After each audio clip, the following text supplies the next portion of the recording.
قربانی کا گوشت کتنے دنوں تک رکھنا جائز ہے،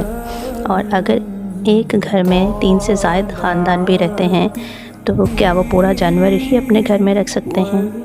اور کچھ لوگوں کا یہ کہنا ہے کہ قربانی کا گوشت محرم کے مہینے یعنی کہ محرم کا مہینہ سٹارٹ ہونے سے پہلے ختم کرنا چاہیے، اور اس کے کتنے حصے کرنا، کیا قربانی کے گوشت کے حصے کرنا جائز ہے،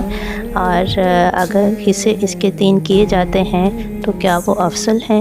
انشاءاللہ اسی ویڈیو میں احادیث کے حوالے سے میں آپ کو ان سارے سوالات کے جوابات دوں گی، کیونکہ میرے چینل کا نام ہے ریمائنڈرز آف ریلیجن، اور الحمدللہ